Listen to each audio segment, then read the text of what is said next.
Politics, commentary, entertainment, sports, news, and opinion. Now, here is Steve Malzberg. Let's see here. Starting right guard shot, no longer in school.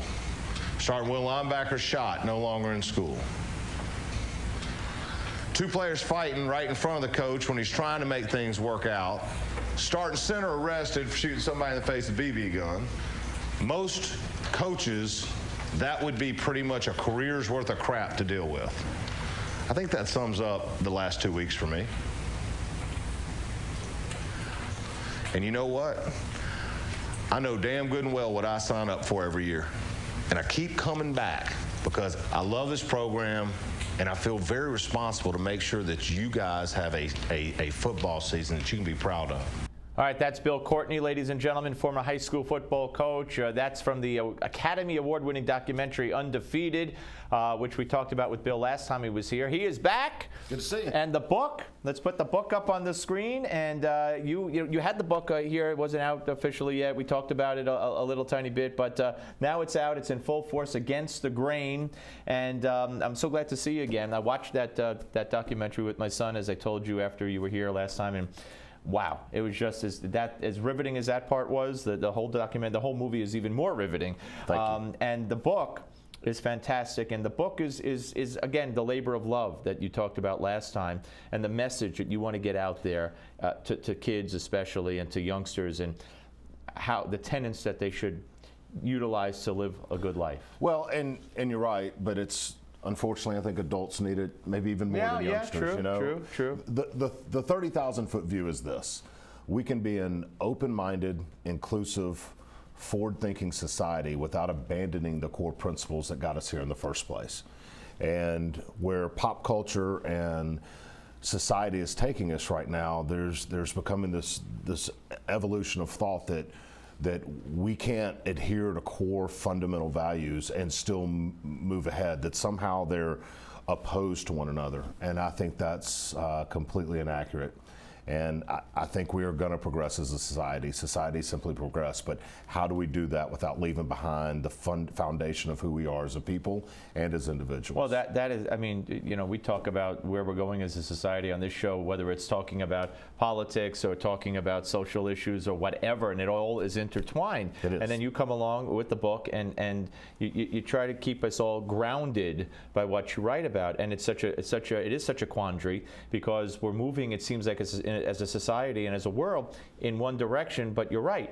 I don't know. I don't want to go in that direction and see where we're going to wind up if we don't keep what got us here. And that's what you talk about. That's it. It's these core tenets. Give us a couple and talk about what's most civility. Civility. Yeah. The way we treat those we oppose says more about us than our own opinions do. Grace. Grace appears in a forgiving heart. Character. It's not how we handle our successes, it's how we handle our failures. Commitment, integrity, the dignity of hard work, which talks about entitlements, but not just entitlements among the most disadvantaged among us, but also entitlements among the rich, and how the children of the affluent are also losing out on the dignity of hard work by being given too much. And the contrast between those kids and the kids that are growing up in the welfare state, but the abject loss that's occurring in both.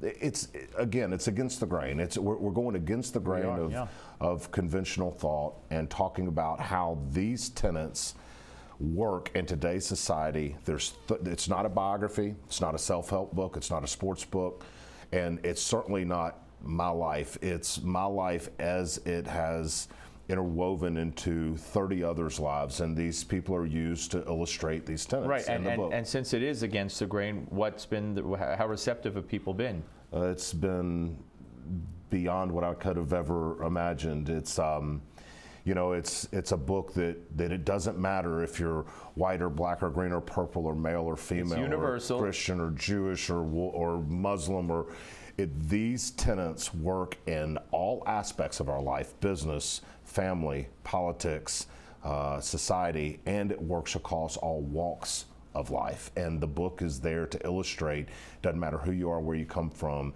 these tenets matter, and we can move forward and all still adhere to these tenets, and they can work together. And these are the tenets that you use, if one has seen the documentary. These are the tenets that you, maybe not blatantly, maybe not labeling them, but this is who you are, and this is what came out as now, as I remember what I saw in the movie, as you treated these kids. It's how you dealt with what you dealt with. I mean, you shot. I mean, a normal person would have.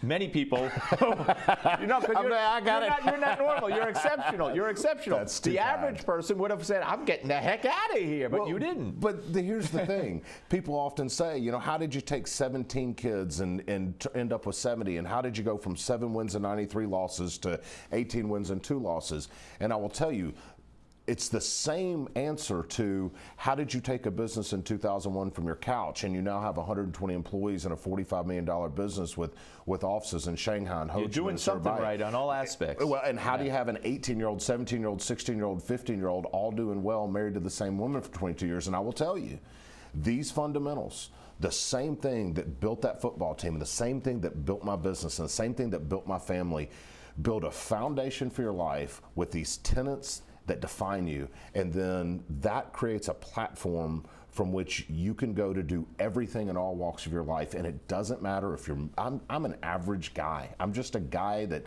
my story got told. This stuff works for everybody. Yeah, but you're a guy whose story got told because it was a hell of a story, and it is a hell of a story it's on a many great levels. Story, yes. But there's a lot of great stories. Yeah, but an average guy may not have, like I said, have had the patience, have had the fortitude, have had the tenants to draw on. So don't sell yourself short. Let's talk a little bit about Donald Sterling. Could we watch Donald Sterling's apology with Anderson Cooper, which will air on CNN? Here it is. And I'm apologizing, and I'm asking for forgiveness. Am I entitled to one mistake? Am I, after 35 years? I mean, I love my league, I love my partners. Am I entitled to one mistake?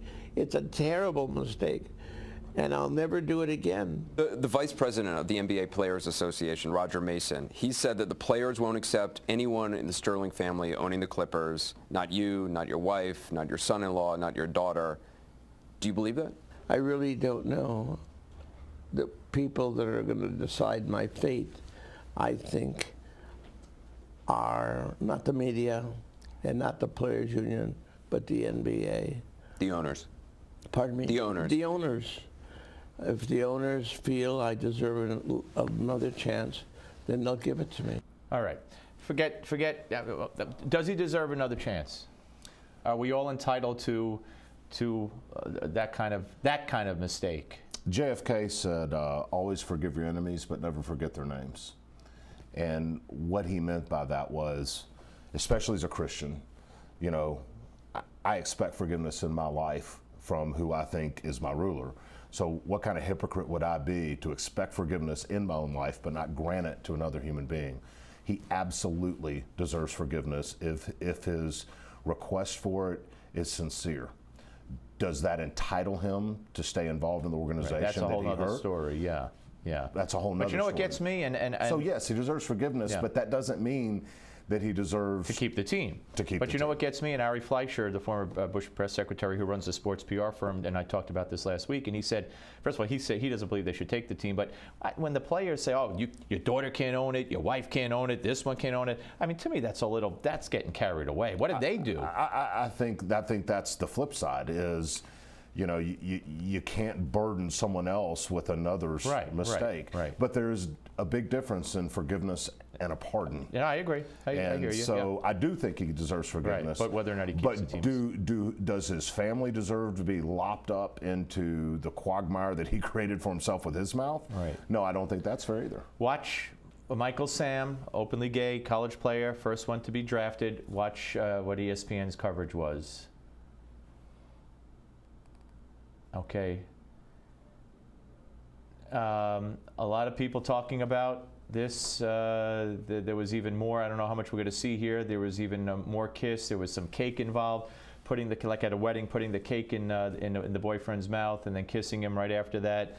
One NFL player tweeted out, and now he's been reprimanded, fined by the league. He said something. He wasn't pleased with that picture.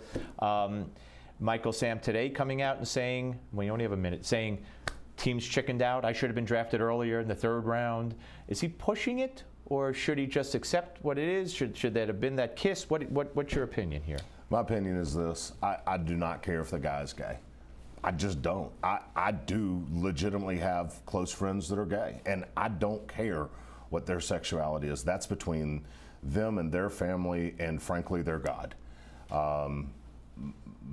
That's not my lifestyle, but it doesn't matter. But if being gay doesnit matter, then let's just not let it matter.